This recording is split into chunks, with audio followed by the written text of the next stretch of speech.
তোমরা চাঁদ দেখে রোজা রাখো, চাঁদ দেখে ঈদ করো। فإن غبي عليكم فأكملوا عدة 30 يوما। যদি আকাশ মেঘাচ্ছন্ন হয় তাহলে 30 দিন পুরা করো। চাঁদ দেখে রোজা রাখো, চাঁদ দেখে ঈদ করো। মাইকম্যান ভাই, আওয়াজ শুরুতে যেটা ছিল ওইটাই রাখেন, হ্যাঁ? বাড়ায়েন না আওয়াজ, কিন্তু বাড়ায়েন না। আমার সাথে কি শত্রুতা বুঝি না, উঠলে বাড়ানো শুরু করে। বাড়ায়েন না, আগে যে আওয়াজ ছিল ওইটাই রাখেন, হ্যাঁ? আওয়াজ বাড়ায়েন না, আওয়াজ বেশি হওয়া এটা 3টা উপকারিতা কেউ যদি বলতে পারেন সামনে থেকে, আওয়াজ বেশি হবে। কয়টা?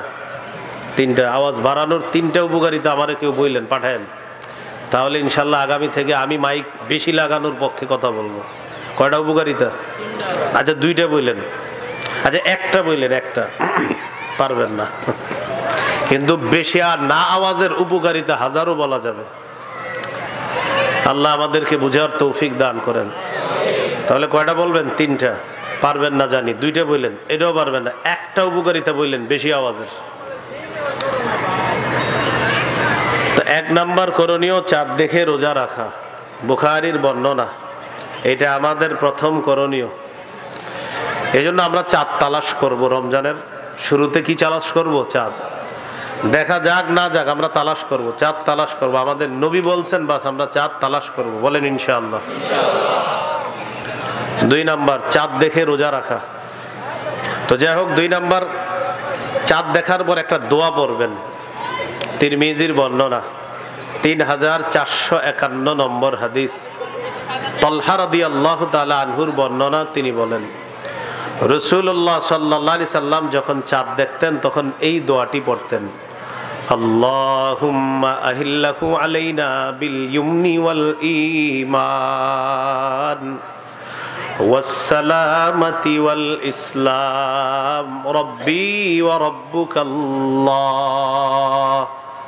পড়ি, আল্লাহুম্মা আহিল্লাহু আলাইনা বিল ইয়ুমনি ওয়াল ঈমান ওয়াসসালামাতি ওয়াল ইসলাম রব্বি ওয়া রাব্বুকাল্লাহ। চাঁদ দেখে এই দোয়াটা আমরা পড়বো। এলো 2 নাম্বার করণীয়। 3 নম্বর করণীয়, প্রথম রাত যখন শুরু হবে ওই রাতে আমরা তারাবির সালাত আদায় করব। সাহাবায়ে কেরামের ঐক্যমতে 20 রাকাত তারাবি পড়ব। এটা সাহাবায়ে কেরামের ইজমা। ধীরস্থিরভাবে তারাবি পড়ব, ধীরস্থিরভাবে। তারাবির নামাজ খুব ধীরস্থিরতার সাথে আমরা পড়ব। এই হলো 3 নাম্বার কাজ। সহিহ বুখারীর বর্ণনা, 1902 নম্বর হাদিস। এই হাদিসের মধ্যে আছে, قال رسول الله صلى الله عليه وسلم من قام رمضان إيمانا واحتسابا غفر له ما تقدم من ذنبه। বুখারীর 1909 নম্বর আছে, 1902 নম্বর আছে, 2009 নম্বরে হাদিসগুলো আছে। কোনো ব্যক্তি যদি ইমানের সাথে রাতের বেলা সালাত আদায় করে রমজানের রাতে, আর সওয়াবের আশায়, তার আগের গুনাহগুলো মাফ করে দেওয়া হবে। তো 3 নাম্বার কাজ তারাবি পড়া। 4 নাম্বার করণীয়, তারাবিতে কোরআন তেলাওয়াত করা। যদি পারেন খতম তারাবি, তারাবিতে 1 খতম কোরআন পড়া। যদি পারেন 2 খতম পড়েন, যদি পারেন 3 খতম পড়েন, কথার কথা, কিন্তু ধীরস্থিরভাবে কোরআন পড়তে হবে তারাবিতে। তো তারাবির সালাত আদায় করব, কোরআন পড়া। যদি পড়েন কোরআন খতম পারবেন না, সূরা তারাবি পড়েন। যেই সূরাগুলা মুখস্থ এগুলা দিয়ে আপনি ইমাম সাহেব পড়াবে, আপনারা পড়বেন, কিন্তু কোরআন তেলাওয়াত যত বেশি করা যায়, এটা 4 নাম্বার। রমজানে তারাবিতে কোরআন তেলাওয়াত তো হবেই, এমনিও কোরআন তেলাওয়াত বেশি করা। সূরা বাকারার 185 নম্বর আয়াতে আল্লাহ বলেন, শাহরু রমাদানাল্লাযী উনজিলা ফীহিল কুরআন। রমজান মাস যেই মাসে কোরআন নাজিল করা হয়েছে, এই জন্য রমজান মাসে কোরআন তেলাওয়াত বেশি করার চেষ্টা করা। আল্লাহ তৌফিক দান করেন।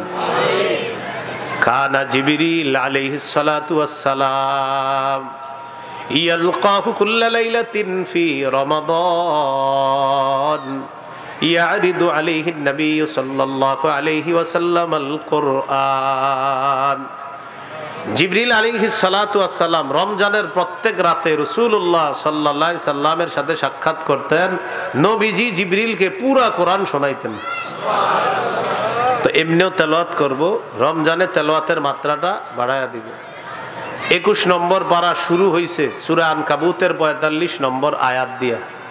আল্লাহ তাআলা বলেন, উতলু মা উহিয়া ইলাইকা মিনাল কিতাব। কিতাবের যে অংশ ওহী হিসাবে আপনাকে দেওয়া হয় এটা আপনি তেলাওয়াত করেন। প্রিয় মুসলমান ভাইয়েরা, মৃত্যু পর্যন্ত 3টা অভ্যাস ধারণ করার চেষ্টা করব, নারী পুরুষ সবাই। কয় অভ্যাস বলেন? তেলাওয়াত, 5 ওয়াক্ত নামাজ, সাধ্য অনুযায়ী দান সদকা, এটা মরণ পর্যন্ত নিয়মিত। আপনার 2 টাকা সামর্থ্য, 2 টাকাই সদকা করবেন ডেলি। তেলাওয়াত একটা পৃষ্ঠা হইলেও তেলাওয়াত করেন, একটা লাইন পড়েন আপনি আল্লাহর হস্তে, 5টা লাইন পড়েন, কিন্তু ডেলি পড়েন, আপনি তেলাওয়াত করেন। সূরা ফাতিরের 29-30 নম্বর আয়াত, 22 পারা 16 নম্বর পৃষ্ঠার শেষ, 17 নম্বর পৃষ্ঠার শুরু। আল্লাহ তাআলা বলেন, ইন্নাল্লাযীনা ইয়াতলুনা কিতাবাল্লাহ, নিশ্চয়ই যারা আল্লাহর কিতাব তেলাওয়াত করবে, ওয়া আকামুস সালাহ, যারা নামাজ কায়েম করে, ওয়া আনফাকু মিম্মা রাযাকনাহুম সিররাও ওয়া আলানিয়া, যারা আমার দেয়া রিজিক থেকে গোপনে প্রকাশ্যে দান করে, ইয়ারজুনা তিজারাতাল লান তাবুর, যারা নিয়মিত 3টি কাজ করবে, কোরআন তেলাওয়াত, 5 ওয়াক্ত নামাজ, সামর্থ্য অনুযায়ী দান সদকা করবে, তারা এমন ব্যবসার আশা করে যেই ব্যবসায় কোনো লস নাই, লাভ আর লাভ। লান তাবুর, এটা কখনো ধ্বংস হবে না এই ব্যবসা। এই হলো 1 নাম্বার উপকারিতা। 2 নাম্বার, লিওয়াফিয়াহুম উজুরাহুম, তাদের রব যেন তাদেরকে পরিপূর্ণ প্রতিদান দান করেন, এই নিয়তে তারা 3টা কাজ করবে, রব তাদেরকে পরিপূর্ণ প্রতিদান দান করবেন। 3 নাম্বার, ওয়ায়াজিদাহুম মিন ফাদলি, তাদেরকে আল্লাহ তাআলা প্রতিনিয়ত তার অনুগ্রহ বৃদ্ধি করতেই থাকবেন, করতেই থাকবেন। তাহলে নিয়মিত কয় অভ্যাস? কোরআন তেলাওয়াত, 5 ওয়াক্ত নামাজ, সাধ্য অনুযায়ী দান সদকা করা। আল্লাহ তাআলা তৌফিক দান করেন। তো কোরআনে কারীমের তেলাওয়াত করব তো ইনশাআল্লাহ। এই হলো 4 নাম্বার কাজ। 5 নাম্বার, তাহাজ্জুদ পড়া। সাহারির সময় উঠবেন, ওঠার পর তাহাজ্জুদ পড়বেন। তিরমিজির হাদিস 2616 নম্বর হাদিস। এই হাদিসের মধ্যে আছে রাসূলুল্লাহ সাল্লাল্লাহু আলাইহি সাল্লাম তার সাহাবী মুআয ইবনে জাবাল রাদিয়াল্লাহু তাআলা আনহুকে বললেন, আলা আদুল্লুকা আলা আবওয়াবিল খায়র, আমি কি তোমাকে কল্যাণের দরজাসমূহের কথা বলবো না? তো নবীজি বললেন, কল্যাণের দরজা 3টা। 1 নাম্বার সাওমু জুন্নাহ, কল্যাণের 1 নাম্বার দরজা হলো রোজা। 2 নাম্বার সাদাকাতু তুতফিউল খাতিআতা কামা ইউতফিউল মাউন নার, 2 নাম্বার দরজা হলো সদকা করা। নবীজি বলেন, সদকা এমন একটা ইবাদত, পানি যেমন আগুনকে নিভিয়ে দেয়, সদকা মানুষের গুনাহগুলা ধুয়ে মুছে সাফ করে দেয়। 3 নাম্বার, ওয়া সালাতুর রাজুলি মিন জাওফিল লাইল, রাতের বেলা তাহাজ্জুদ নামাজ পড়া। রাতে কি পড়া? তাহাজ্জুদ নামাজ পড়া। আমাদের মা বোনরা রমজান মাসে ইবাদতের সুযোগ কম পায়। কেন? স্বামীর এত চাহিদা থাকে, ইফতারিতে আইটেম হবে 36টা, সাহারিতে হইতে হবে আরো এরকম। তো স্ত্রীরা এই 2টা থেকে 3টা থেকে ইফতার বানানো শুরু করে, না একটু ইবাদত করার সুযোগ পায়। আর সাহারির সময় উনি অনেক রং বেরঙ্গের খাবার দিয়ে ওনার সাহারি খাইতে হবে। এই 2টা 2:30 বাজে উঠা বাস শুরু হয় রান্না করে। আপনারা নারীদেরকে একটু ইবাদত করার সুযোগ দিবেন রমজানে, নারীদেরকে ইবাদতের সুযোগ দিবেন। রমজান মাস আগে বেড়ে যাওয়ার মাস। প্রত্যেক রাতে একজন ঘোষণাকারী বলে, ইয়া বাগিয়াল খাইরি আকবিল, হে কল্যাণ অন্বেষণকারী তুমি আগে বেড়ে যাও, ওয়া বাগিয়াশ শাররি আকসির, হে অকল্যাণ অন্বেষণকারী তুমি থামো, সংযত হও, কল্যাণ অন্বেষণকারী তুমি আগে বেড়ে যাও। এখন বলেন নারী যারা, তাদের কি কল্যাণের প্রয়োজন আছে না নাই? এই জন্য তাদেরকে ইবাদতের সুযোগ দেওয়া। মা বোনরা সাহারির সময় আগে আগে উঠে যাওয়া, ওইটা কমপক্ষে 8 রাকাত তাহাজ্জুদ নামাজ পড়ার চেষ্টা করা। 8 রাকাত তাহাজ্জুদ পড়া এটা নবীজির 12 মাসের আমল। তারাবি পড়া এটা সাহাবায়ে কেরামের ঐক্যমতে রমজানের আমল। 8 রাকাত তাহাজ্জুদ পড়া এটা নবীজির 12 মাসের আমল। কথাটা মনে রাখবেন।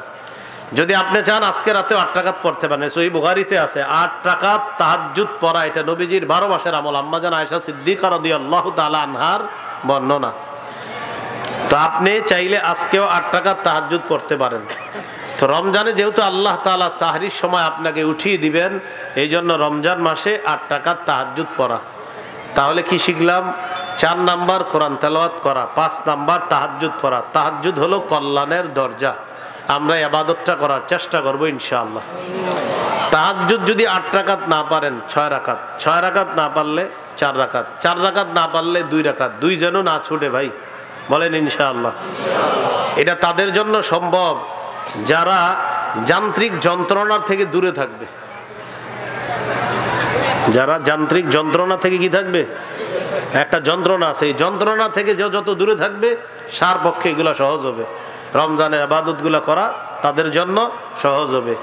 যন্ত্রণাগুলা থেকে যারা দূরে থাকবে তাদের জন্য কি হবে, সহজ হবে। হ্যাঁ, সহজ হবে। যন্ত্রণাগুলা বুঝেন, এগুলো সব সময় পকেটে থাকে আমাদের। এই যন্ত্রণা থেকে দূরে থাকলে এটা আপনার জন্য সহজ হয়ে যাবে। আল্লাহ সহজ করে দেন। 6 নাম্বার সাহারি খাবেন। অনেকে পালোয়ানগিরি দেখায় ইমাম সাহেবের গিয়ে বলে, হুজুর আজকে সাহারি না খায় রোজা রাখছি। আপনার কি কইছে না খাইতে? হ্যাঁ, সহিহ বুখারীর বর্ণনা 1921 নম্বর হাদিস, 1921 নম্বর হাদিস। عن زيد بن ثابت رضي الله تعالى عنه قال تسحرنا مع النبي صلى الله عليه وسلم। যায়েদ ইবনে সাবিত রাদিয়াল্লাহু তাআলা আনহুর বর্ণনা, তিনি বলেন আল্লাহ নবীর সাথে আমরা সাহারি খেয়েছি। নবী সাহারি খেয়েছে, সাহাবীরাও খেয়েছে, অতএব আমরাও খাবো। সহিহ বুখারীর বর্ণনা 1923 নম্বর হাদিস, 1923। قال رسول الله صلى الله عليه وسلم تسحروا فإن في السحور بركة। নবীজি বলেন তোমরা সাহরি খাও, সাহরির মধ্যে ভরপুর বরকত আছে। সাহরি খাবো কেন? বরকতের জন্য। সাহাবীদেরকে নবী বলেছেন হালুম্মু ইলাল গাদাইল মুবারাক, আসো আসো তোমরা বরকতপূর্ণ খাদ্যে অংশগ্রহণ করো। এই জন্য আমরা সাহরি খাবো ইনশাআল্লাহ। ইন্নাল্লাহা ওয়া মালাইকাতাহু ইউসাল্লুনা আলাল মুতাসাহহিরিন। যারা সাহরি খায় তাদের উপর আল্লাহ তাআলা রহমত নাজিল করেন, আর ফেরেশতারা বলে আল্লাহ যে সাহরি খায় তাকে মাফ করেন, তাকে মাফ করেন, তাকে মাফ করেন। না, এই জন্য আপনি না খায়া বলবেন যে হুজুর আমি না খাইছি, না খায়া দেখেন আমি দেখাই দিছি রোজা কারে কয়, এরকম কি করা যাবে? করবো না। আমরা সাহরি খাবো। সাহরিতে খেজুর খাবেন, প্রতিদিন খেজুর খাবেন। قال رسول الله صلى الله عليه وسلم নি'মা সাহুরুল মুমিনি আত-তামর। নবীজি বলেন সাহরিতে খেজুর খাওয়া এটা মুমিনের জন্য কতই না উত্তম খাদ্য। এমনি তো আপনি ইলিশ মাছ, মুরগি, গরুর গোশত যা খাওয়ার খানি, সমস্যা নাই, সাথে খেজুর খাবেন। কেন খাবেন? আমার নবী বলেছেন তাই আমরা খাবো। বলেন ইনশাআল্লাহ। খেজুর শুধু যে সাহরির সময় খাবেন এমন না, 12 মাস খেজুর খাওয়ার চেষ্টা করবেন। এই আগামীকাল সকালেও খাবেন। 60টা খেজুর যদি প্রতিদিন সকালে খান, আর যদি আজওয়া হয় 60টা, লাম ইয়াদুররুহু সুম্মুন, বিষও আপনার কোনো ক্ষতি করতে পারবে না। খাইয়া আবার ট্রাই করেন না, বিষয়টা গুরুত্ব আর কি। এজন্য আপনি আজওয়া খাইলেন, খাওয়ার পর বিষ খাইলেন, একিন যদি থাকে নিশ্চিত আপনার ফলাফল পাবেন। তাহলে খেজুর নিয়মিত খাওয়া। মুসলমানের ঐতিহ্যগত খাদ্য 3টা, খেজুর, মধু, কালিজিরা। এগুলো তো আপনার ঘরে থাকা উচিত সবার, মুসলমানদের। কিন্তু খুঁজলে রমজান হয়তো সামনে আসার কারণে এখন খেজুর পাওয়া যাবে, কিন্তু গত মাসে অনেকের ঘরে ছিল না। এগুলা রাখবেন, সন্তানকে খাওয়াবেন, ওর মেধা বাড়বে। গর্ভবতী নারী যারা তাদেরকে খেজুর খাওয়াবেন, মেধা বাড়বে। মারিয়ামের পেটে যখন ঈসা নবী আসলেন, ঈসা আলাইহিস সালামের আম্মার খাদ্য কি হবে? তো জানায়া দিলেন তুমি এখানে বসবা, এখানে ঝর্ণার পানি পান করবা, আর গাছে নাড়া দিবা, আল্লাহ এখান থেকে খেজুর বের করে দিবে। না, আমার কথা হলো ঈসা নবীর আম্মার জন্য আল্লাহ খাদ্য নির্বাচন খেজুর কেন করলেন? এতে বোঝা যায় গর্ভবতী নারী যারা, তাদের জন্য খেজুর এটা উত্তম খাদ্য। এরা খাবায় তেঁতুল, আর তেঁতুল যেই নারী খাবে সন্তানের মেধা কম হবে। হ্যাঁ, তেঁতুলে মেধা কমায়, তো আপনি খায় তেঁতুল, উনি এই জন্য তেঁতুল খাওয়াইলে তো এই জন্য তো মেধা তো কম হবেই। খেতে হবে কি? খেজুর। হ্যাঁ, এটা মনে মাথায় রাখবেন। চাইলেও দিবেন না তেঁতুল, খেজুর খাওয়াবেন। হ্যাঁ, তাহলে মুমিনের সাহারিতে সবচেয়ে নেয়ামতে পরিপূর্ণ খাদ্য কি? খেজুর। আমরা খেজুর খাবো ইনশাল্লাহ। একদম স্ত্রীকে বলে দিবেন যে 2 ভাগ হবে খেজুর, একটা ইফতারের সময় আর একটা হলো সাহারির সময়। অবশ্যই এই আমলটা আমরা করব। আল্লাহ তৌফিক দান করেন। সাহারি একটু বিলম্ব করে করা আর ইফতারি তাড়াতাড়ি করা। আজ্জিলুল ইফতার ওয়া আখিরুস সাহুর। তোমরা সাহারি একটু বিলম্বে করবা আর ইফতার প্রথম সময়ে করবা। সাহারিটা দেরি করে কেন করবেন? যেন আপনার শারীরিক শক্তিটা ঠিক থাকে। এই জন্য নবী বললেন সাহারি একটু দেরি করে করবা। এখানে একটা মাসালা, তাহাজ্জুদের সম্পর্ক সাহারির সাথে না, তাহাজ্জুদের সম্পর্ক সময়ের সাথে। সময় যতক্ষণ থাকবে তাহাজ্জুদ পড়তে পারবেন। মনে করেন সাহারির সময় এখনো বাকি আছে 30 মিনিট, আপনি খাইয়া ফেলছেন। খাবার খাওয়ার পরে ঘড়িতে তাকায় দেখেন এখনো 40-50 মিনিট বাকি আছে কিসের? আপনার সাহারির। বাস আপনি তাহাজ্জুদ পড়েন, সমস্যা নেই। ঠিক 5-6 মিনিট আগে আপনি আবার পানি পান করেন, কোনো সমস্যা নেই। সাহারির সময় শেষ হওয়ার ওই 4-5 মিনিট আগে আপনি আবার পানি পান করে নেন। অথবা আপনি 1 গ্লাস পানি নিয়ে তাহাজ্জুদ নামাজে দাঁড়ায় যান, মানে সাহারি খেয়ে ফেলছেন। তো খাওয়ার পরে ঘড়িতে তাকায় দেখেন এখনো 40 মিনিট আছে, 30 মিনিট বাকি আছে, বাস তাহাজ্জুদে দাঁড়ায় যান, যত রাকাত পড়া যায়।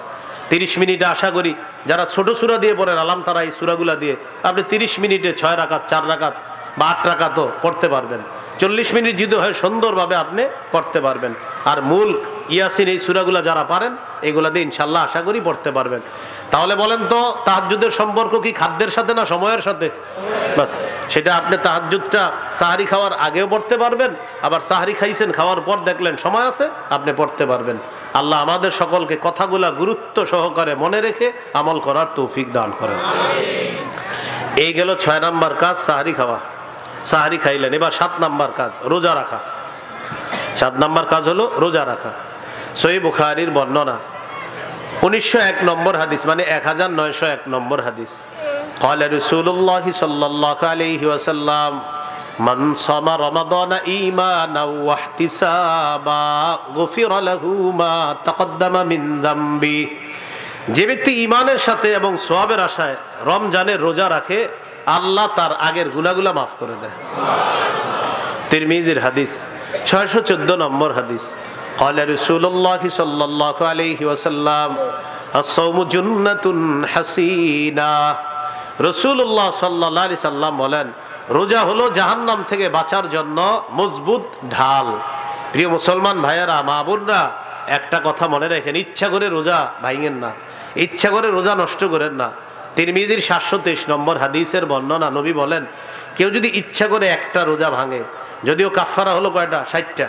তো কাফারা আদায় করার পরেও কথার কথা নবী বলেন ও যদি একটার জন্য সারা জীবনও রোজা রাখে ওই একটার ঘাটতি পূরণ হবে না। একটা রোজার এত দাম আল্লাহর কাছে। অথচ আমরা হেলায় খেলায় রোজা নষ্ট করি অনেক। সন্তানের বয়স 18, 19, 20, বাবা সন্তানকে ডাক দেয়, মা আদর করে কয় থাক বাচ্চা মানুষ ডাকেন না, 21 বছরের শিশুকে ডাকে না। এটা কোনো কথা? হ্যাঁ, এগুলা না করা ভাই, রোজা রাখেন, আল্লাহ তৌফিক দান করেন। একজন মা আর বাবা কিভাবে বলে আমার সন্তানের স্বাস্থ্যটা নষ্ট হবে রোজা রাখলে? চিন্তা করছেন? আর ও যে জাহান্নামের আগুনে জ্বলবে, মা বাবার এই টেনশনটা কেন হলো না? ওর স্বাস্থ্যের টেনশন হলো, কিন্তু ও যে আগুনে পুড়বে এই টেনশনটা মা বাবার কেন হলো না? মা বাবা কি আদর করেই তো বলছে ওর স্বাস্থ্যটা নষ্ট হবে, কি করে বলছে? এখন আপনি বলেন স্বাস্থ্য নষ্ট হওয়ার চাইতে আগুনে পুরা এটা কি আরো ভয়ঙ্কর না? তো মা বাবা ওরে এখানে আদর করলো না কেন? এতে বোঝা যাচ্ছে ওই মা বাবা বাস্তবিক অর্থে যদি তাকে মহব্বত করে তো সে মা বাবা চেষ্টা করবে আমার সন্তান যেন আগুনে না পুড়ে। এটা আল্লাহ সূরা তাহরিমের 6 নম্বর আয়াতে বলছে, ইয়া আইয়ুহাল্লাযীনা আমানু কু আনফুসাকুম ওয়া আহলিকুম নারা। হে ঈমানদারগণ, নিজেদেরকে এবং পরিবারকে বাঁচাও, আগুন থেকে বাঁচাও, যে আগুনের জ্বালানি মানুষ এবং পাথর। ওয়াকুদুহান নাসু ওয়াল হিজারা, যে আগুনের জ্বালানি মানুষ এবং পাথর।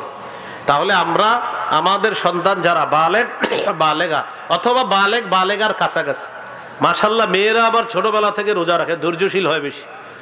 দেখবেন 8-9 বছর বয়স থেকে মেয়েরা আগ্রহ করে রোজা রাখে, কিন্তু ছেলেরা সে অর্থে আগ্রহটা দেখায় না, এরা খালি ফাঁকি দিতে চায়। হ্যাঁ, এই জন্য যখন আপনার সন্তান 9-10 হয় তখন থেকে রাখানো শুরু করেন, মোটামুটি ভাবে কয়েকটা রাখান। আর ছোট যেগুলো আছে এইগুলারে এইভাবে শিখান আপনি রোজা রাখার অভ্যাসটা। বাচ্চার বয়স 6 বছর 7 বছর, এও দেখবেন শখ করে সাহারির সময় ওঠে। ওর এই আগ্রহটা আপনি গুরুত্ব দিন, ওর এই আগ্রহটা, ও যে 7-8 বছর বয়স সাহারির সময় ওঠে, ওইটা বলে আমি রোজা রাখবো, ওরে কিচ্ছু বলবেন না, খাক। খাওয়ার পরে ওরই খিদা লাগবে দিনের বেলা, তো খিদা যখন লাগবে ও যখন চাইবে তখন দিবেন। এর আগ পর্যন্ত বাস ওরে বুঝান যে মাশাআল্লাহ মাশাআল্লাহ তুমি অনেকক্ষণ রাখছো, এরকম এরে বুঝান। ছোটবেলা থেকে সন্তানকে বুঝান যে এরকম রোজা একটা গুরুত্বপূর্ণ বিষয়, তো তুমি ছোট মানুষ, তো এই জন্য তোমার জন্য একটু ছাড় আছে, এটা ওরে বুঝান। হ্যাঁ, এইভাবে আস্তে আস্তে ওর এই অভ্যাসটা ওর থেকে যাইতে দেওয়ার চেষ্টা করবেন না, এবং আস্তে আস্তে আপনার এই সন্তান অবশ্যই গুরুত্ব সহকারে ভবিষ্যতে রোজা রাখবে ইনশাআল্লাহ। পারবো তো ইনশাআল্লাহ? তাহলে 7 নাম্বার রোজা রাখা। 8 নাম্বার দান করা। রমজানে দানের মাত্রা আরো বাড়ায়া দিবেন, এখন তো দান করেনি, রমজানে দান বেশি করবেন। সহিহ বুখারীর বর্ণনা 6 নম্বর হাদিস, কানা রাসূলুল্লাহ সাল্লাল্লাহু আলাইহি ওয়াসাল্লাম আজওয়াদান নাস। রাসূলুল্লাহ সাল্লাল্লাহু আলাইহি সাল্লাম মানুষের মাঝে সর্বশ্রেষ্ঠ দানশীল ছিলেন। ওয়া কানা আজওয়াদা মা ইয়াকুনু ফি রমাদান হিনা ইয়ালকাহু জিবরিল। রমজান মাসে নবী দান করার মাত্রাটা আরো বাড়িয়ে দিতেন। এই জন্য আমরা রমজানে দান করব, বেশি থেকে বেশি চেষ্টা করব দান করার। আল্লাহ তৌফিক দান করেন। সূরা মুনাফিকুনের 10 নম্বর আয়াতে আল্লাহ বলেন, ওয়ানফিকু মিম্মা রাযাকনাকুম মিন ক্বাবলি আইয়াতিয়া আহাদাকুমুল মাউত। তোমাদের কারো কাছে মৃত্যু আসার আগে আমার দেয়া রিজিক থেকে তোমরা খরচ করো, দান করো। আল্লাহ আমাদের সকলকে সদা সর্বদা দান আর রমজানে দানের মাত্রা বাড়িয়ে দেওয়ার তৌফিক দান করেন। 9 নাম্বার করণীয় নফল ইবাদত বাড়িয়ে দেওয়া। আবু দাউদের হাদিস 864 নম্বর হাদিস, এই হাদিসের মধ্যে আসছে, قال رسول الله صلى الله عليه وسلم إن أول ما يحاسب الناس به يوم القيامة من أعمالهم الصلاة। নবীজি বলেন কিয়ামতের ময়দানে মানুষের আমলের মধ্যে সর্বপ্রথম হিসাব হবে নামাজের হিসাব। আমলের মধ্যে হিসাব হবে কিসের? সহজে বুঝার জন্য এইভাবে বলবো আমরা, বলেন আল্লাহর হকের মধ্যে সর্বপ্রথম নামাজের হিসাব নেওয়া হবে। বান্দার হকের মধ্যে সর্বপ্রথম রক্তের হিসাব নেওয়া হবে। ওই যে হত্যা করছে একজন আরেকজনকে, এটার হিসাব নেওয়া হবে, বান্দার হকের হিসাব। আর আল্লাহর হকের হিসাব হবে নামাজের হিসাব। তাহলে দেখবেন অনেক সময় হাদিস পড়ে, অনেক সময় আমরা সাধারণ ভাইয়েরা মাশাআল্লাহ ইদানিং হাদিসও পড়ে, আয়াতও পড়ে কোরআনের, তো হাদিস পড়ে দেখে এক হাদিসে আছে কিয়ামতের ময়দানে সর্বপ্রথম হিসাব হবে নামাজের, আরে আরেক হাদিসে আছে সর্বপ্রথম হিসাব হবে রক্তের। তাহলে ব্যাখ্যাটা কি হবে? নামাজের হিসাব মানি আল্লাহর হকের ক্ষেত্রে সর্বপ্রথম নামাজের হিসাব, আর রক্তের হিসাব মানি বান্দার হকের ক্ষেত্রে সর্বপ্রথম রক্তের হিসাব। মনে থাকবেন ইনশাআল্লাহ। তো নামাজের হিসাব যখন হবে, ফাইন কানাত তাম্মা কুতিবাত লাহু তাম্মা, দেখবে যে তার ফরজ ইবাদতগুলো মাশাআল্লাহ ঠিক আছে, তার আমলনামায় লিখে দেওয়া হবে তাম্মা, বাস আমলনামাও ঠিক আছে। সুবহানাল্লাহ। মানে যা যা করছে ভালো ভালো কাজ করছে, বাস আমলনামা দেখছে হ্যাঁ হ্যাঁ সব ঠিক আছে, তো কুতিবাত লাহু তাম্মা, ফেরেশতারা লিখে দিবে তার এই আমলনামা পরিপূর্ণ ঠিক আছে, সব ঠিকঠাক আছে। তাহলে আমলও পরিপূর্ণ, প্রতিদানও পরিপূর্ণ লেখা হবে। ওয়া ইন কানা ইনতাকাসা মিনহা শাইআ, ফেরেশতারা যখন দেখবে ফরজ ইবাদত একটু গাফলতি আছে, একটু ঘাটতি আছে, ইয়াকুলু রাব্বুনা তাবারাকা ওয়া তাআলা, আল্লাহ ফেরেশতাদেরকে বলবেন আমার বান্দার নফল ইবাদতগুলো একটু দেখো। দেখার পর আতিম্মু ফরিদাতাহু মিন তাতাওউহি, আমার বান্দার নফল ইবাদতের মাধ্যমে ফরজের ঘাটতি পূরণ করে দাও। সুবহানাল্লাহ। তাহলে নফল ইবাদত কম করব না বেশি করতে হবে ইনশাআল্লাহ? এখন তো আমাদের সমাজে ফতুয়া চলছে সুন্নত না বললেও হবে, খালি আপনার একের পর এক, মানে ইবাদত যত কমানো যায় এক দল আছে তারা ইবাদত কমাবে, আরেক দল আছে বাড়াবে। হ্যাঁ, মানে যেটা শরীয়তে নাই এটা বাড়াবে, আর আরেক দল আছে যেটা শরীয়তে আছে এটা ওখান থেকে ফালাবে। যেমন অনেকে প্রশ্ন, আমারে যদি কেউ প্রশ্ন করে, হুজুর জোহরের আগের সুন্নত না পড়লে কি কোনো গুনাহ হবে, প্রশ্ন করে, চিন্তা করেন প্রশ্নটা কোন ধরনের। তো আমি পাল্টা বলি, আপনি কি জান্নাতে যাইতে চান কি চান না বলেন তো? যদি বলে না, নাউজুবিল্লাহ, এটা কেমনে বললেন মুসলমান? তো যদি বলে হ্যাঁ, তো আমি বলি রাসূলুল্লাহ সাল্লাল্লাহু আলাইহি সাল্লাম বলছেন যে দিনে রাতে 12 রাকাত সুন্নত পড়বে, ওয়াজাবাত লাহুল জান্নাত, তার জন্য জান্নাত ওয়াজিব হবে। এখন আপনি বলেন আপনি কি জান্নাত চান কি চান না, তখন টেনশনে পড়ে যায়। তো যদি বলেন চান তো সুন্নত পড়েন। কি বলে কয় সুন্নত না পড়লে কি কিছু হবে? তো আমি বলি জান্নাতে যেতে চান? অবশ্যই যেতে চাই। আমি নবী বলছে 12 রাকাত সুন্নত যে পড়বে নিয়মিত তার জন্য জান্নাত ওয়াজিব হয়ে যাবে। এখন আপনি বলেন আপনি কি জান্নাত ওয়াজিব চান কি চান না? উনি বলছে আমাকে সুন্নত পড়লে কি না পড়লে কি কোনো গুনাহ হবে কি হবে না? আমি বললাম জান্নাত চান কি চান না সেটা বলেন। সোজা হিসাব। এরকম প্রশ্ন যদি কেউ করে আপনাদেরকে বলে দিবেন নবী বলছেন 12 রাকাত সুন্নত পড়লে জান্নাত ওয়াজিব। এখন আপনি বলেন জান্নাত কি ওয়াজিব হওয়া আপনার দরকার আছে কিনা? যদি বলেন হ্যাঁ তো সুন্নত পড়েন, কারণ অন্তত সে বিপদে পড়বে। যদি বলেন না, নাউজুবিল্লাহ, এটা তো কেউ বলবে না কোনো মুসলমান, বাধ্য হয়ে কি বলবে? হ্যাঁ। আবার বলছি, ওলামা হযরত আছেন, ইমাম সাহেবরা আছেন, আপনারাই পেজগুলাতে বেশি পড়বেন। আইসা বলবে হুজুর সুন্নত না পড়লে কি গুনাহ হবে? বলবেন জান্নাত ওয়াজিব হোক তোমার, এটা কি তুমি চাও? হ্যাঁ বা না বলো।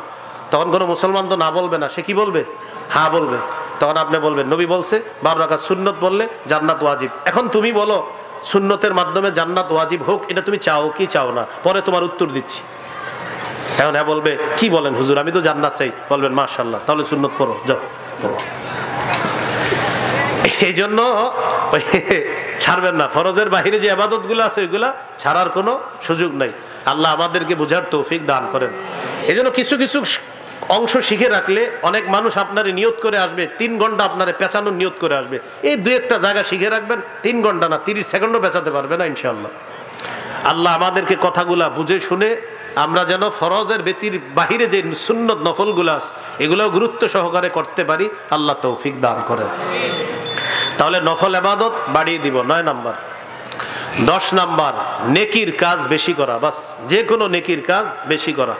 সূরা কাহফের 105 নম্বর আয়াতে আল্লাহ বলেন ইন্নাল্লাযীনা আমানু ওয়া আমিলুস সালিহাত কানাত লাহুম জান্নাতুল ফিরদাউসি নুজুলা। 103 থেকে শুরু হয়েছে, 103, 4, 5, 6, 7, 8, 9 অনেকগুলো আয়াত আছে। তো আল্লাহ বলে নিশ্চয়ই যারা ঈমান আনে নেক কাজ করে তাদের জন্য মেহমানখানা হিসাবে জান্নাতুল ফেরদাউস।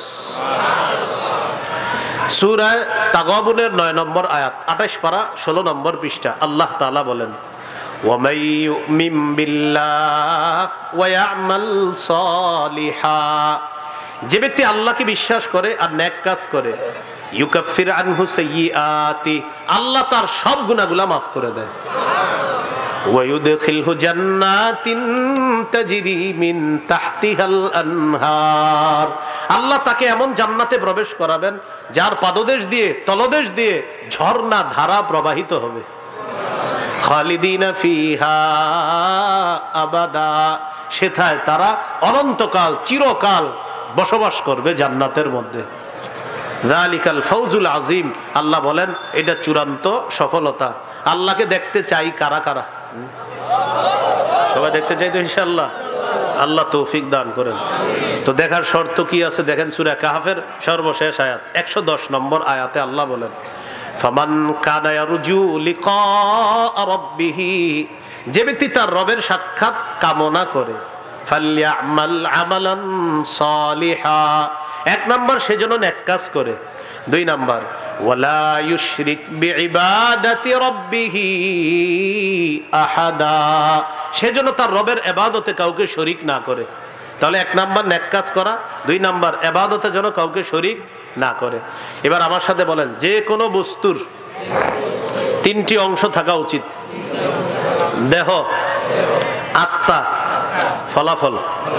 আমল হলো দেহ, আত্মা হলো ইখলাস, ফলাফল ওজনের পাল্লায় ভারী।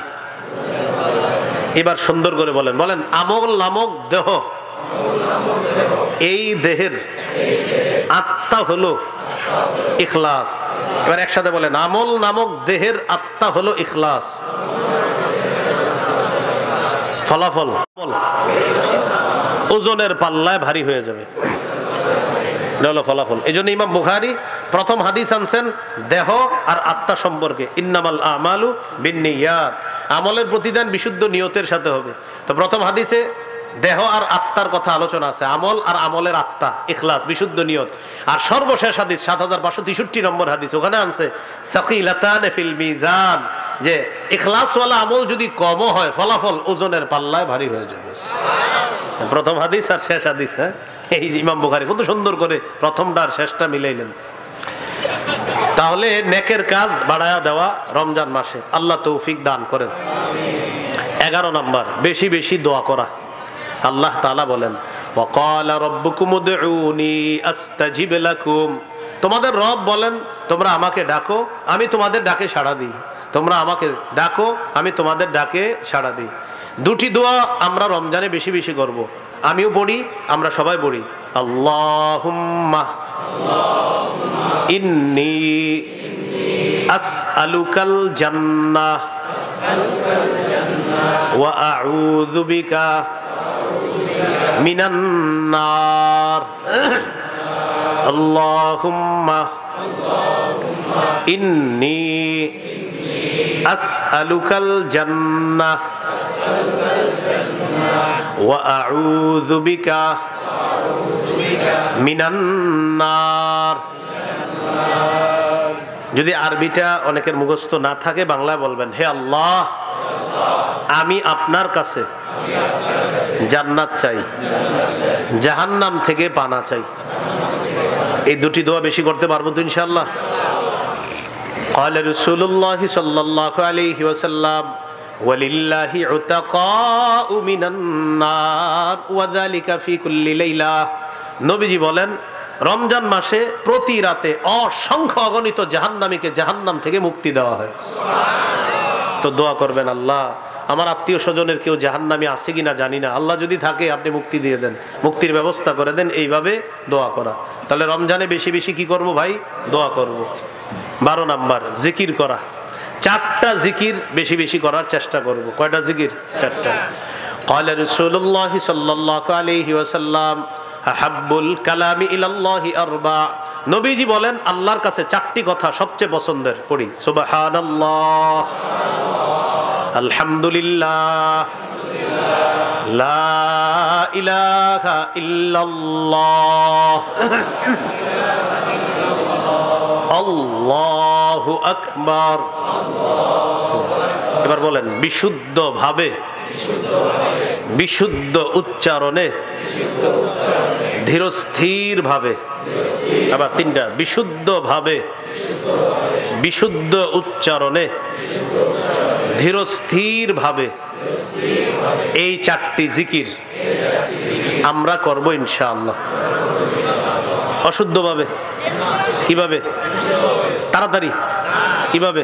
ধীরস্থির। হ্যাঁ, আপনি ধীরস্থির ভাবে সুবহানাল্লাহ, আলহামদুলিল্লাহ, লা ইলাহা ইল্লাল্লাহ, আল্লাহু আকবার। দেখেন রমজানে এই রাত্রে 1টা 2টা বাজে উঠা বিবিরেও জানানো দরকার নাই, কাউরে জানায় না, একা একা উঠা বইসা বইসা একটু এইভাবে আস্তে আস্তে বিশুদ্ধভাবে জিকির করেন। কি মজা যে লাগবে এটা কাউরে বুঝাতে পারবেন না। একা একা জিকির করেন। ইমাম সাহেব, মুয়াজ্জিন সাহেব, হযরত যারা আছি আপনারাও কাউরে বলা দরকার নেই, চুপে চুপে মসজিদের কোনায় একটু জিকির করেন ইনশাআল্লাহ। ওলামায়ে হযরতদেরকে আমি আদেশ করছি না, আবদার। অসাধারণ মজা, কাউরে জানানো দরকার, এলাকার কোনো মানুষ জানা দরকার নেই। মুয়াজ্জিন সাহেবটা, ইমাম সাহেবও জানা দরকার নেই, জেনে ফেললে অন্য বিষয়, বাস দুইজনের মাঝে গোপন থাকলো। ইমাম সাহেব, মুয়াজ্জিন, খাদেম সাহেব, হাফেজ সাহেব যারা থাকবে তারা মসজিদের মধ্যে এক কোনায় বসে যাবে, রাতে কেউ নাই, এলাকাবাসী কেউ দেখতেছে না, 1টা-1টার দিকে বসে বসে এক কোনায় এই আল্লাহর বান্দা আস্তে আস্তে জিকির করতেছে। কি অসাধারণ মজা, এটা যে করবে সে বুঝতে পারবে। তাহলে 12 নাম্বার জিকির করা, করবো তো ইনশাআল্লাহ, আল্লাহ তৌফিক দান করেন। 13 নাম্বার ইফতার করা। সারাদিনের কাজ গেল, আপনি দান করবেন, জিকির করবেন, তেলাওয়াত করবেন, এবার সারা দিন শেষ করলেন, ইফতার করবেন। 14 নাম্বার ইফতার করাবেন। 13 নাম্বার ইফতার করা, 14 নাম্বার ইফতার করানো। দেখেন ইফতার করাবেন যাদেরকে, এতিম হতে পারে, মিসকিন অসহায় মানুষ যারা তাদেরকে করাবেন। আবার ধনী প্রতিবেশী যারা তাদের জন্য ইফতার হাদিয়া পাঠাবেন। কেন? রোজাদারকে ইফতার করানোর সওয়াবটা এটা সবার দরকার আছে। এই জন্য প্রতিবেশী ধনী হইল বইলা যে তোর ধনী প্রতিবেশী পাঠাবো না, না না পাঠাবেন। ধনী প্রতিবেশীকে ইফতার হাদিয়া পাঠাবেন, তিনিও আপনাকে পাঠাবে, তিনি যদি মন চায় পাঠাবে। ইফতার করানোর সওয়াব এটা আমরা বঞ্চিত হব না ইনশাআল্লাহ। 15 নাম্বার ইফতারের সময় দোয়া করা। তাহলে 13 ইফতার, 14 ইফতার করানো, 15 নাম্বার ইফতারের সময় দোয়া করা। তিরমিজির হাদিস 3598 নম্বর হাদিস। قال رسول الله صلى الله عليه وسلم ثلاثة لا ترد دعوتهم। নবীজি বলেন 3 ব্যক্তির দোয়া ফেরত দেওয়া হয় না। আস-সাইমু হাত্তা ইফতিরা, রোজাদার যখন ইফতারের সময় দোয়া করে তার দোয়া ফেরত দেওয়া হয় না। 2 নাম্বার ওয়াল ইমামুল আদিল, ন্যায়পরায়ণ পুরুষ শাসকের দোয়া। বলেন পুরোটা বলেন, ন্যায়পরায়ণ। এই পুরুষ শাসক এটা 3 বার বলবেন। ন্যায়পরায়ণ, ন্যায়পরায়ণ পুরুষ শাসকের দোয়া। কি শাসক? ন্যায়পরায়ণ পুরুষ শাসকের দোয়া কি দেওয়া হয় না? ফেরত দেওয়া হয় না।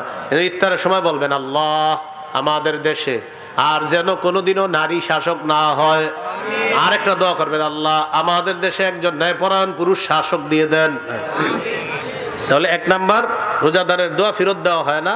2 নাম্বার ন্যায়পরায়ণ পুরুষ শাসকের দোয়া ফেরত দেওয়া হয় না। 3 নাম্বার ওয়া দাওয়াতুল মাজলুম, মাজলুমের দোয়া ফেরত দেওয়া হয় না। তাহলে 15 নাম্বার দোয়া করা। 16 নাম্বার রমজানের শেষ দশকে ইতিকাফ করা। বাস এইভাবে রমজান কাটাবেন। এই হলো আমরা প্রথম একটা দিন বললাম 15টা। হ্যাঁ বাস। 16 নাম্বার শেষ দশকে ইতিকাফ করবেন। 17 নাম্বার লাইলাতুল কদর তালাশ করা। দেখেন যারা চান যে আমি সহজে লাইলাতুল কদর পেতে চাই তাহলে আপনি ইতিকাফ করতে হবে। যদি চান যে আমি পেতেই চাই যে কোনো মূল্যে, তো ইতিকাফ করেন। সহিহ বুখারীর বর্ণনা 2033 নম্বর হাদিসের বর্ণনা। হাদিসের বর্ণনাকারী আয়েশা সিদ্দিকা রাদিয়াল্লাহু তাআলা আনহা তিনি বলেন কানা রাসূলুল্লাহ সাল্লাল্লাহু আলাইহি ওয়াসাল্লাম ইয়াতাকিফুল আশরাল আওয়াখির ফি রমাদান। আরেক জায়গায় আছে ইয়াতাকিফু ফিল আশরিল আওয়াখির মিন রমাদান। নবীজি রমজানের শেষ দশকে ইতিকাফ করতেন। নবীজি রমজানের শেষ দশকে ইতিকাফ করতেন। তাহলে 16 নাম্বার ইতিকাফ করা। হাফেজ সাহেব যারা তারাবি পড়ান, আমার পার্সোনাল পরামর্শ থাকবে তো 27 দিন খতম করে চলে যান। যদি পারেন আর কি আর 3টা দিন ইতিকাফ আপনি করে ফেলেন, যেহেতু আপনার একটা সুবর্ণ সুযোগ আছে। আর যারা ইমাম অন্য মসজিদে জুমা পড়ান না, মানে আপনি যারা ইমাম এই মসজিদেই থাকেন, আপনি কিন্তু এই চান্সটা নিতে পারেন ইতিকাফের। মানে যিনি এই মসজিদ ছাড়া কোথাও যান না, আপনি শেষ দশকে ইতিকাফে বসে যেতে পারেন। এটা ইমাম সাহেব হযরত যারা তারা কিন্তু এই কাজটা করতে পারে। আমাদের আলেমদের মধ্যে বড় বড় উলামায়ে কেরাম যারা মাশাআল্লাহ তারা ইতিকাফ খুব গুরুত্ব দেয়, ইতিকাফটাকে খুব গুরুত্ব দেয়। তো এই জন্য এটা ইমাম উলামা হযরত যারা আছি আমরা, মানে যারা অন্য মসজিদে জুমা না পড়ায়, মানে ওই মসজিদেই জুমা পড়ায়, ইমামতি এখানে করে বাস উনি ইতিকাফ করলেন, এখানে নামাজ পড়ালেন, তারাবি পড়ালেন, জুমা পড়ালেন। তো ইতিকাফের এই ফাজাইলগুলা আমরা কিন্তু গ্রহণ করতে পারি। 17 নাম্বার লাইলাতুল কদর তালাশ করা। 21, 23, 25, 27, 29তম রজনীতে লাইলাতুল কদর তালাশ করা। ইবনে আব্বাসের একটা বর্ণনা আছে 24তম রজনীতেও লাইলাতুল কদর তালাশ করার কথা আছে। বুখারীর বর্ণনা কত? 24, 21, 23, 24, 25, 27, 29। সূরা কদরের 3 নম্বর আয়াতে আছে লাইলাতুল কদরি খায়রুম মিন আলফি শাহর। কদরের রাত 1000 মাসের চাইতে উত্তম। এই জন্য এই রাতটা আমরা তালাশ করব ইনশাআল্লাহ। 18 নাম্বার সদকাতুল ফিতর আদায় করা। এটা স্থানীয় ইমাম খতিব ওলামায়ে কেরাম যারা তাদের সাথে পরামর্শ করে সদকাতুল ফিতরটা আদায় করবেন, যে কত সদকা আসলো, সদকাতুল ফিতর এই বছর কত, এটা আদায় করবেন। এই হলো আজকের আলোচনার প্রথম পাঠ। আজকের আলোচনার গুরুত্বপূর্ণ পাঠ এখন দ্বিতীয় পাঠ, রমজানে বর্জনীয়। এটা গুরুত্বপূর্ণ পাঠ। রমজানে বর্জনীয় কি মৌলিকভাবে আমি কয়েকটা বলি। ওলামা হযরত যারা তারা জুমার মিম্বরে আরো বেশি বলবে। 1 নাম্বার বর্জনীয়, ঝগড়া করা যাবে না রমজানে। কি করা যাবে না? ঝগড়া করা যাবে না। সহিহ বুখারীর বর্ণনা 1904 নম্বর হাদিস। এই হাদিসের মধ্যে আছে রাসূলুল্লাহ সাল্লাল্লাহু আলাইহি ওয়াসাল্লাম বলেন ইযা কানা ইয়াউমু সাওমি আহাদিকুম ফালা ইয়ারফুস ওয়ালা ইয়াসখাব।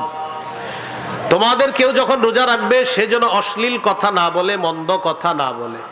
ফাইন সাবাহু আহাদুন আও কাতালা, কেউ যদি রোজাদারকে গালি দেয় অথবা তার সাথে বিবাদে জড়িয়ে পড়ে, ফাল্যাকুল, সেজন্য বলে ইন্নী সাইম, আমি রোজাদার। অন্য হাদিসে আসছে দুইবার বলবেন আমি রোজাদার, আমি রোজাদার, দুইবার বলবেন আমি রোজাদার, আমি রোজাদার। এই কথাটা কয়বার বলবেন? ঝগড়া করা যাবে না। 2 নাম্বার, অশ্লীলতা পরিহার করা। ভাই কি পরিহার করা? অশ্লীলতা পরিহার করা। সূরা বনী ইসরাঈলের 31 নম্বর আয়াতে আল্লাহ বলেন ওয়ালা তাকরাবুজ জিনা, জিনার কাছেও যেও না। সূরা আনআমের 151 নম্বর আয়াতে আল্লাহ বলেন ওয়ালা তাকরাবুল ফাওয়াহিশা মা যাহারা মিনহা ওয়া মা বাতান, প্রকাশ্য অশ্লীলতা, গোপন অশ্লীলতার কাছেও যেও না। এখন পকেটে পকেটে আমরা অশ্লীলতা নিয়ে ঘুরি ভাই। সহিহ বুখারীর বর্ণনা 6612 6612 নম্বর হাদিস। এই হাদিসের মধ্যে আছে রাসূলুল্লাহ সাল্লাল্লাহু আলাইহি সাল্লাম বলেন ইন্নাল্লাহা কাতাবা আলা ইবনি আদম হাজ্জাহু মিনাজ জিনা আদরাকা যালিকা লা মাহালা। আদম সন্তানকে আল্লাহ জিনার পরীক্ষা দ্বারা পরীক্ষা করবে। ফাজিনাল আইনি আন-নাজরু, চোখের জিনা দেখা। যাকে সরাসরি দেখা হারাম, তাকে ভিডিও কলে দেখা হারাম, তাকে সিনেমায় দেখা হারাম, তাকে নাটকে দেখা হারাম, তাকে মোবাইলে টেলিভিশনে দেখা হারাম। কি বললাম? যাকে সরাসরি দেখা হারাম, চোখের জিনা, তাকে টেলিভিশনে দেখা চোখের জিনা, নাটক সিনেমায় দেখা চোখের জিনা, ভিডিও কলে তাকে দেখা চোখের জিনা। ওয়াজিনাল লিসানাল মানতিক, মুখের জিনা কথা বলা। যার সাথে সরাসরি কথা বলা হারাম, তার সাথে মোবাইলে কথা বলা হারাম। আপনি কথা বলছেন, কানের জিনা হচ্ছে, মুখের জিনা হচ্ছে। নাফসু তামান্না ওয়া তাশতাহি, মনে মনে কল্পনা করছেন উল্টা পাল্টা, এটা অন্তরের জিনা হচ্ছে। আল্লাহ হেফাজত করেন। এখন আপনারা বলেন তো এই জাতীয় অশ্লীলতা আসলে কি আছে কিনা সমাজে? এই অশ্লীলতার কাছেও যাওয়া যাবে না। তো যাই হোক, 1 নাম্বার ঝগড়া করা যাবে না, আর এটার পাশাপাশি অশ্লীলতা করাও যাবে না, হাদিস থেকে জানলাম। আচ্ছা, 2 নাম্বার যেটা আমরা জানবো সেটা হলো, বলেন অনর্থক কথা বলা যাবে না। কি বলা যাবে না? সহিহ বুখারী 2477 নম্বর হাদিস।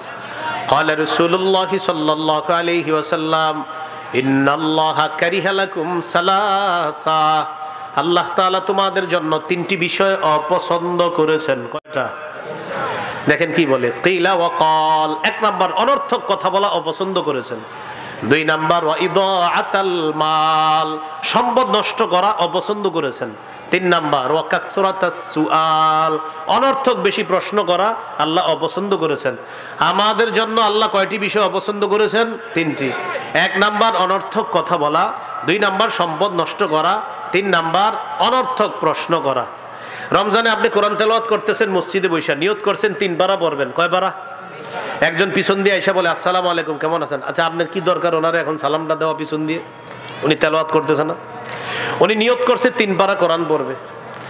তো 1 পারা মোটামুটি কাছাই গেছে, পিছন দিয়ে গেল আসসালামু আলাইকুম, তো উনি বলতেছে কোরআন পড়তেছে। আচ্ছা ভাই তাড়াতাড়ি শেষ করেন। আচ্ছা বসো বসো তুমি।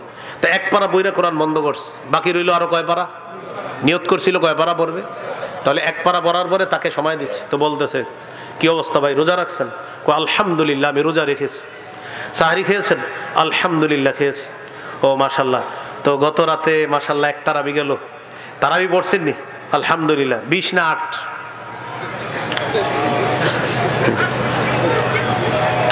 এখন আপনারা জবাব দিবেন, বলেন আমার সাথে 20ও পড়ছি, বলেন 20ও পড়ছি, 8ও পড়ছি। আবার বলেন 20ও পড়ছি, 8ও পড়ছি। হ্যাঁ বলবে 20 8 মানে? বলো হ্যাঁ 20 8 2 পড়ছি। আরে পড়েন নাই কোনটা? বলবেন ঝগড়া পড়ি নাই। কি পড়ি নাই? তুমি যে নিয়তে এখন আসছো ওই নিয়তটা কাজ হবে না। তুমি অনেক লম্বা সময় আমার জ্বালানোর জন্য আসছো, লাভ নাই। 20ও পড়ছি, 8ও পড়ছি। ভাই বুঝাই দেন। 20 পড়ছি, সাহাবায়ে কেরামের ঐক্যমতে 20 রাকাত তারাবি, এটা ইজমা। এই জন্য 20 রাকাত শুরু রাত্রে পড়ছি। আর আল্লাহ সাহারির সময় উঠাইছে, নবী সারা বছর 8 রাকাত তাহাজ্জুদ পড়তেন। তো আমি সারা বছর পারি না, কাজকর্মে থাকি। সাহারির সময় যেহেতু আল্লাহ উঠাইছেন, এই জন্য গত রাতে আমি 8 রাকাত তাহাজ্জুদও পড়ছি, 20ও পড়ছি, 8ও পড়ছি। যেটা পড়ি নাই সেটা হলো তুমি যে নিয়তে আসছো এটা আমি আসলে পারবো না। আর এই ব্যাপারে বুখারীতে হাদিস আছে, তুমি যে জ্বালান জ্বালাইবা আমার, আমি বলে দিব আমি রোজাদার 1 বার, আমি রোজাদার 2 বার। যাও। এখন এই জায়গায় অনেকে থাকতে পারেন যে হুজুর কথাটা কারে বললেন? এই কাজ যে করে তারে বলছি না। আপনাদের কেউ আছেন কিনা? যদি বলেন আসি আমি, তো আপনারই বলছি, সত্যি আপনাকে বলছি। করেন না, এগুলো করেন না। একটা মানুষ ইবাদতে আছে, ইবাদত করতে দেন, কেন আপনি তাকে ডিস্টার্ব করতে যাচ্ছেন? হ্যাঁ, এরপরেও যদি বলে ভাই যাক বুঝলাম, আপনার সাথে একটু কথা বলতে মন চায়, বলবেন 100 বার সুবহানাল্লাহ পড়েন। পড়েন তো, পড়ছে, আপনি তেলাওয়াত করে থাকবেন। তো আবার বলবে ভাই পড়ছি, বলবেন 100 বার আলহামদুলিল্লাহ পড়েন, পড়বে। তো আপনি আবার তেলাওয়াত করবেন। এরপরে বলবে ভাই আরেকটু কথা বলবেন, 100 বার আল্লাহু আকবার পড়ো, কথা বলবো তোমার সাথে, পড়ো।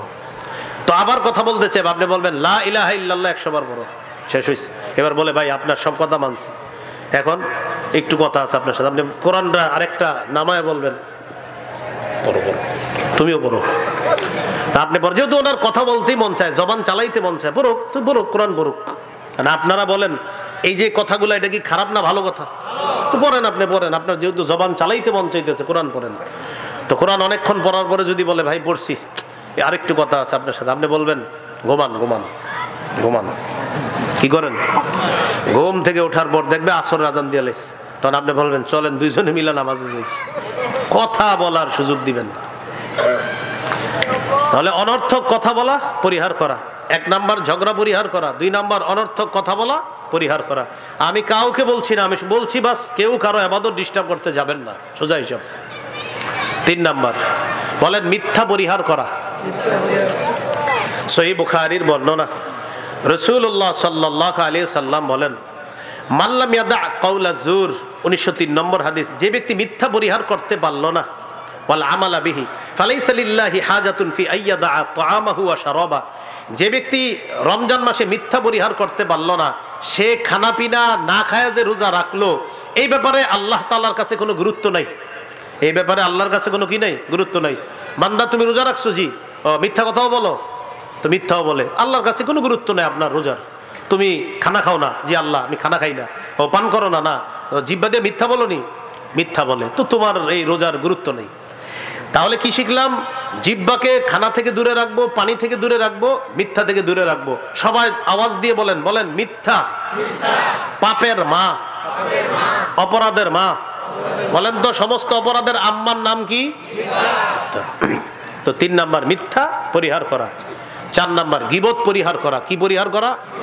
গীবত পরিহার করা। বলেন গীবত আমল ধ্বংসের নীরব ঘাতক। এটা বাসায় লিখে রাখবেন যে গীবত আমল ধ্বংসের নীরব ঘাতক। আমল ধ্বংসের নীরব ঘাতকের নাম কি? গীবত। এজন্য পার্সোনাল মজলিসগুলা বেশি এড়ায়া চলবেন। খাস খাস কিছু মজলিস হয়, এই মজলিসগুলা ঘি ভাত দিয়ে শুরু হয়, শেষে গীবত।